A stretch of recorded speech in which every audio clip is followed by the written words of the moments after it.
After maybe 10 years of faithful service, our Black & Decker toaster oven, or continuous clean toast R oven broiler, well, it actually started malfunctioning.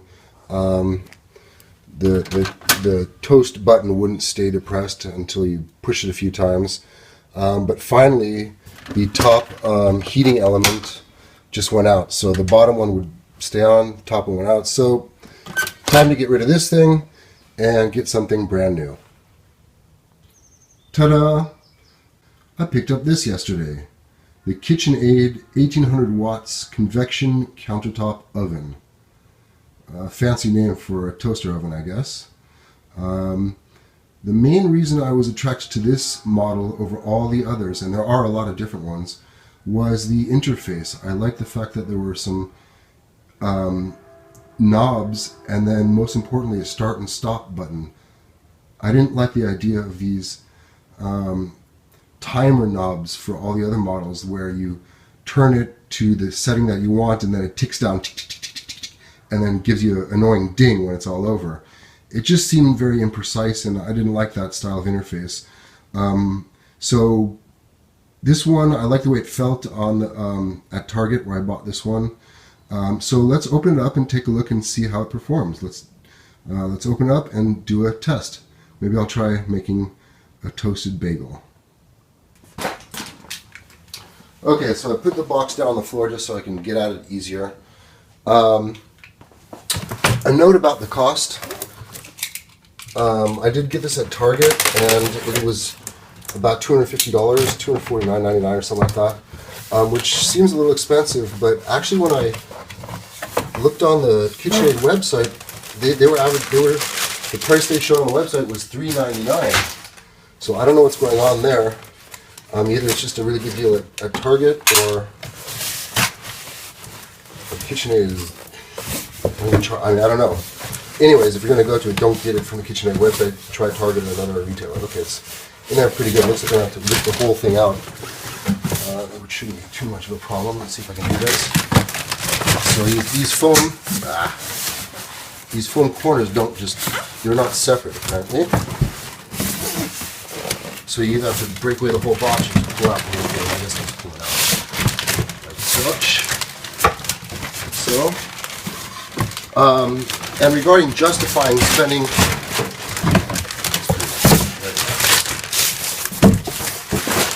this out of the way. This out there.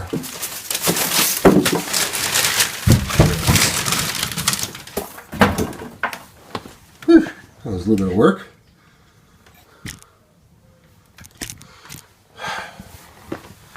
Regarding justifying that $250 cost for a toaster oven, my wife and I talked about it. We realized we used our old one, that little Black & Decker, a lot. Okay, so it looks like they give you some kind of baking tray. Nice quality there. I like the way they put their logo in the bottom of that. I don't know if you can see that. Kind of like a little mixer with the KitchenAid logo. Cool. I don't know how much. So this is a 12-inch nonstick pan. Great. I don't know how often we're going to be using this, but it's nice to have. I took it out, but I don't know if you saw what I was doing. Looks like there's the product registration paperwork. Don't need that now. User guide instructions in a couple of languages.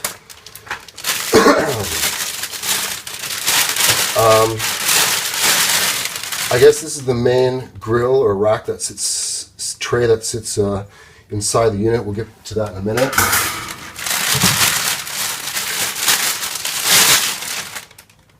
And I think this sits on top of this if you need to elevate it or raise it for some reason.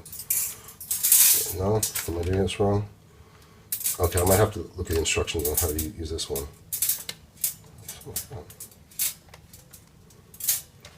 Okay, I'll figure that out later. Okay, so let's keep going. Plastic.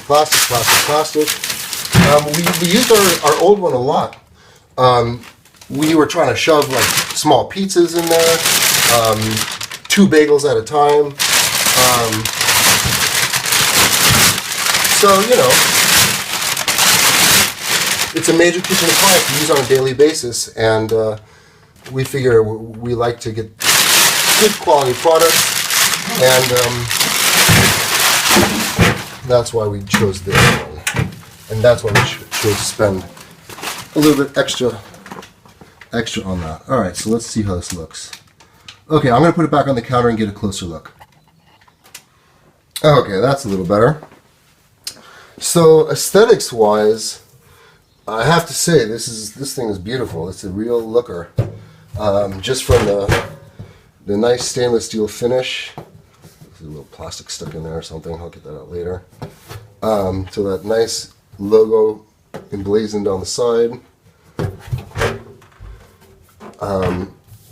They have like these ridges, bumps on the top that I guess it doubles as like a cooling rack. Let's take this off. It's a cardboard spacer. Let's see, how's it shot here? Can you see this? Okay, it's really has a nice feel. There's just the perfect amount of weight to this door. Not too heavy, not too light. Has a nice kind of rubberized feel when it closes, so it really slams a little bit, I guess. Nice big glass window, and here are those controls I was talking about. First of all, this top one, it's like there's 9 modes, and it's really easy to turn. It just clicks each one. For example, bagel, toast, pizza, bake, asado, roast, cookie, reheat. Let's get closer.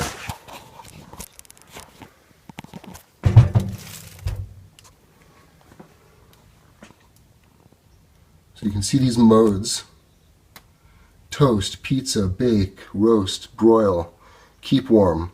That's the top knob. Up above, you have this digital readout, which we'll check out in a minute.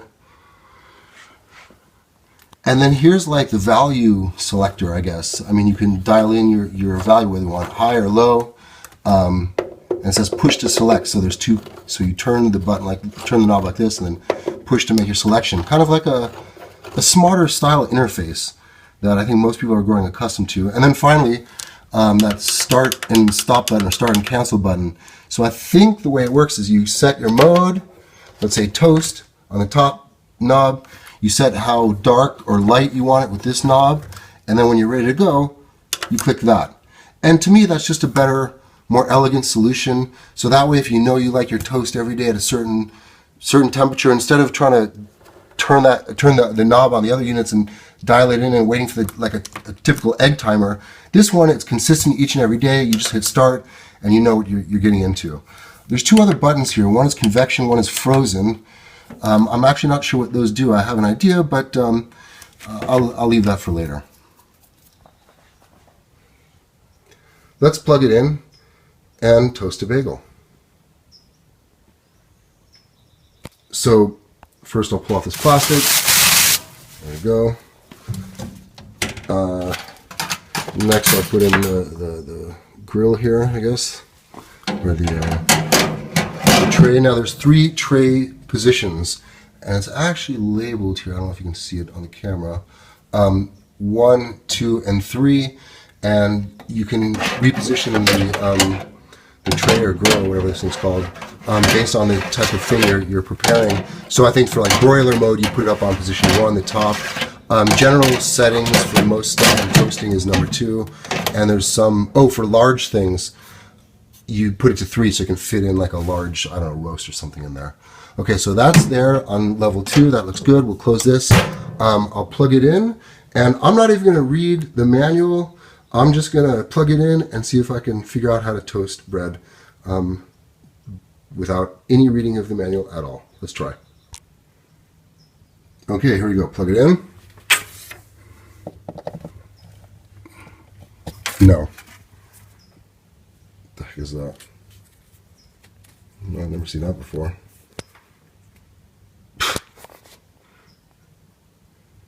Okay, I'll clip that off. I've actually never seen this before. Looks like they put like a cable tie on the plug here. I mean, maybe they want you to read the manual and read the safety precautions before you get going here. Maybe that's what it means. Very strange. Okay, no matter. Let's just get going here. Plug it in. Unit comes on. Shade, slices. Shade 4. Let's see what this. Sure enough, this is the value knob. Where you select the value you want. Shade 1, 2, 3, shade 1 to 8. So there's a darkness of 1 to 8. That's cool. Slices. I'm not sure what that is, but let's figure it out. So I'm on the toast mode now. Let's just kind of swing through these. Next is pizza. Okay, that's cool. You set the temperature and then you set the time. Easy enough. And if it's frozen or not. I assume we're talking about frozen pizza. Maybe there's some setting to drill down and change that.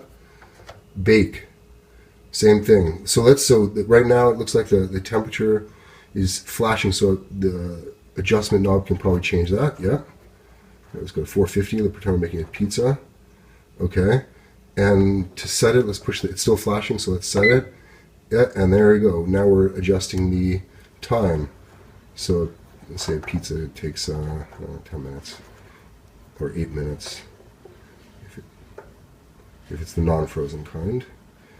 So there you go. Easy. Just what I wanted, really. Bagel. So if I wanted to do 4 slices, I guess I would select shade. I like mine middle. So 1 through 8. So middle would be 3, 4, or 5, I guess. So select shade of 4 slices. Can I get 1? Okay, 1 slice, 2 slices, 3 slices, 4, up to. I guess they think you can fit 6 slices in here. Okay, that sounds about right. So I'm going to do 2 slices. And notice I'm choosing bagel, not toast. So there's 2 distinct settings just for that. All right, let me go get a bagel. Okay, typical store-bought bagels here. The pre-sliced kind, of course, makes everything a little easier. Let's get that open. Okay, swing the camera over. Pop it in there. Again, we're on height level 2. Position the bagels roughly in the center of the oven. Close the door. So I've noticed that my LED display has gone off.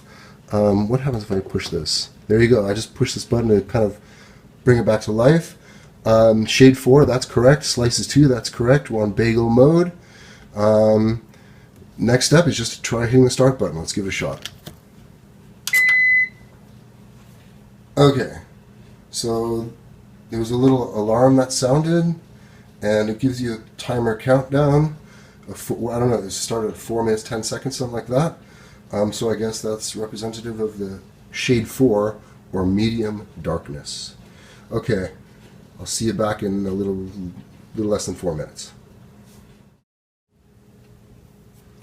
Okay, so we got about 30 seconds left here. So far everything is working as it should. Medium heat around the unit. I see the heating elements kind of glowing a little bit red. About 10 seconds left here and we'll check out the results.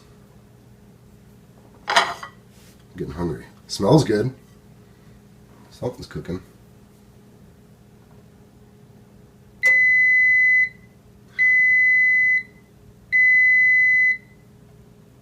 Okay, so 3 medium beeps. That's the sound that you hear when the cook cycle is finished. I suppose that doesn't sound too bad. I've heard worse. Some are loud, annoying bells or dings. So you get a chance to hear that and see if that's agreeable to you. All right, let's see the bagel here. Okay, I don't know if you can see it. The edges are starting to brown. It's definitely hot and warm and a little bit crispy. So I guess that's medium. That's the medium 4 level. I think I like mine a little darker, so I think next time I'll try a 5 or 6. But so far, just everything about this unit I really like. I mean, I know it's their early impressions here, and it's only the first time I'm using it, but you saw how easy it was to get up and running.